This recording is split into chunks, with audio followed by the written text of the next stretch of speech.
ఒక అడవి ఉన్నదండి. అడవిలో ఒక నక్క ఉన్నది. ఆ నక్క బాగా రకరకాల రుచికరమైన మాంసాలకి అలవాటు పడిపోయింది.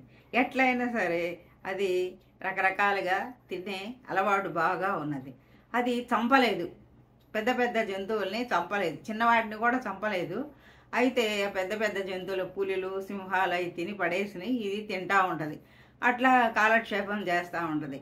చచ్చిని తిని రుచిగా బాగా పెరిగింది, ఆరోగ్యంగా బాగా బలిష్టంగా ఉంది. ఒకరోజు ఆహారం కోసం బయలుదేరితే ఎక్కడ దొరకల ఆహారం. సరే అడవంతా తిరుగుతూ అట్లాగా కొంత మైదాన ప్రాంతానికి వచ్చింది. అక్కడ ఈ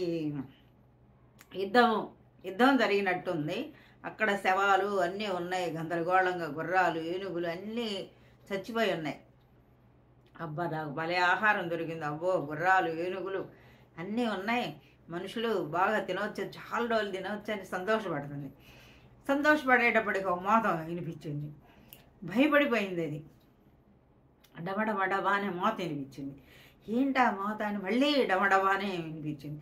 అది ఒక రాయి పక్కనే కూర్చొని చూస్తూ ఉంది. అక్కడ ఒక బేరీ ఉంది, యుద్ధ బేరీ అంటారు కదా, వాళ్ళు కొడతారు కదా రెడీ అని. యుద్ధ బేరీ గెలిచినా ఓడినా కొడుతుంటారు. ఆ యుద్ధ బేరీ ఏమవుతుందంటే అక్కడ చెట్టు ఉంటే ఆ చెట్టు కొమ్మ గాలికి రాసుకున్నప్పుడల్లా డమడమా ఉంటుంది. ఓ నువ్వా నన్ను ఇంత భయపెట్టింది అని వచ్చేసి అది ఏం చేసింది, ముందు నీ పని పట్టాలి అని పైన అంతా చర్మంతో కదండి అది తయారు చేసేది, ఆ పైన ఆ చర్మం అంతా తినేసేసింది. చర్మాన్ని శుభ్రంగా తినేసిన తర్వాత చర్మాన్ని తినేసి తర్వాత ఇంకా ఏం చేసింది, తర్వాత ఇంకా ఉన్నాయి కదా ఏనుగులు ఇవన్నీ ఉన్నాయి కదా, ఆ ఏనుగులు వాటి జోలికి వెళ్ళింది, వాటిని పట్టుకుంది.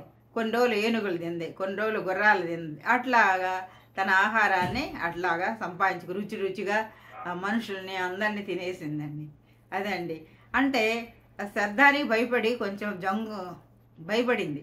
అంటే ఇక్కడ అర్థం ఏంటంటే మనం ధైర్యంగా వెళతాం, అక్కడ ఏదన్నా శబ్దాలు వచ్చినప్పుడు అమ్మో ఇక లాభం లేదు అనుకుంటా, కానీ నక్క ధైర్యం చేసి వెళ్ళింది. అదండి స్టోరీ మొత్తం. అందరూ బాగుండాలి, అందరూ మనం ఉండాలి. ప్రేమతో మీ కోటేశ్వరమ్మ. జై హింద్.